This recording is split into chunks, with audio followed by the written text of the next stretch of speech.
Ishikawa Mio, bahasa Jepun.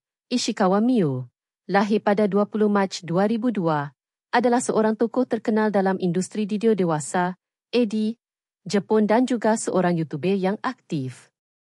Beliau kini merupakan pelakon eksklusif untuk syarikat produksi terkenal Moody's dan bernaung di bawah agensi production Alige. Latar belakang peribadi dan ciri-ciri. Semasa zaman persekolahannya, Ishikawa Mio berkhidmat sebagai pengurus pasukan sorak. Walaupun berlatih 7 kali seminggu, pasukannya tidak pernah menjadi pesaing yang kuat. Namun, setelah beliau menamatkan pengajian, pasukannya berjaya menyertai kejohanan kebangsaan. Mungkin ini adalah bukti semangat ketabahan beliau.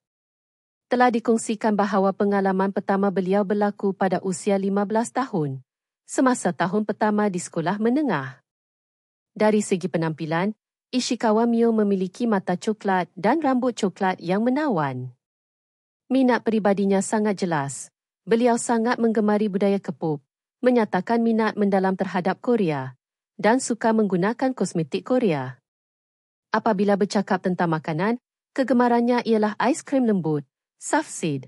Malapeti ais di rumahnya sentiasa penuh dengan stok aiskrim, menunjukkan sisi personalitinya yang comel dan asli. Kejaya dan debut. Kejaya AD Ishikawa Mio secara rasmi bermula pada Oktober 2021. Beliau membuat debutnya di bawah konsep pelajar kolej biasa dengan slogan beliau, "Akhirnya jumpa." Pelakon AD yang saya cari.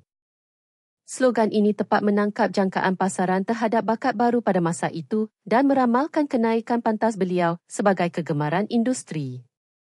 Berkat imej segar dan daya tarikan uniknya, Ishikawa Mio cepat mengukuhkan kedudukannya dalam industri AD Jepun, terus disayangi oleh peminat dan disokong kuat oleh syarikat produksi.